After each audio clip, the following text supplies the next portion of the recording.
Hello everyone, চলো আজকে তোমাদের সবাইকে স্বাগত আমার একটা নতুন মিনি ব্লগে। এটাও পার্সেল আনবক্সিংয়ের ভিডিও নিয়ে তোমাদের সাথে চলে এসেছি।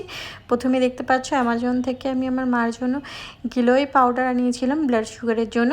দেন একটা আবার পার্সেল খুলছি সেটাও অ্যামাজন থেকে, সেটা আমি পার্স কভার আনিয়েছি আরও এক্সট্রা দুটো অন্য কোয়ালিটির। আগে যেটা আনিয়েছিলাম সেটা আলাদা কোয়ালিটির ছিল।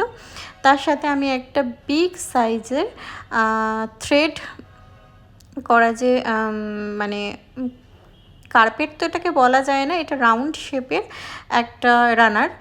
তারপরে দেখতে পাচ্ছ যে আমি আরেকটা পার্সেল আনবক্সিং করছি। আজকেরটা কিন্তু প্রত্যেক কটাই আমি অ্যামাজন থেকেই আনিয়েছি। লিঙ্ক যদি দরকার হয় তো আমাকে কমেন্টে জানিও, আমি বা ইনবক্স করো, আমি দিয়ে দেবো। এটা আরেকটা দেখতে পাচ্ছ, এটা একটা টেবিল রানার, দেন একটা বড় সাইজের গিলোয় পাউডার। তার সাথে এটা আরেকটা আছে, এটা যেটা রয়েছে এটা নন স্লিপি একটা ম্যাট, যেটা ওয়াশরুমের সামনে দিতে পারো বা মানে যেখানে জলের ব্যাপারটা থাকে, যাতে স্লিপ করার টেনশনটা থাকে সেটা যাতে না হয় সেই জায়গাটার জন্য। এই ফ্লাওয়ার মোটিভটা একটু ভালো লেগেছিলো, তাই আমি একটু মানে ম্যাট রানার এগুলো চেঞ্জ করে যেহেতু লাগাই, সেই জন্য আমার এগুলো একটু বেশি দরকার হয়।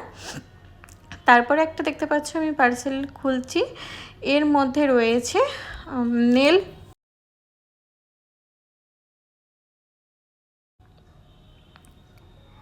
যেটা আমাদের পা ফেটে গেলে পেছন থেকে মানে যে জায়গাগুলো ফেটে গেলে একটু ব্যথা করে বা প্রবলেম হয় সেগুলোকে মানে ভালোভাবে রিমুভ করার জন্য।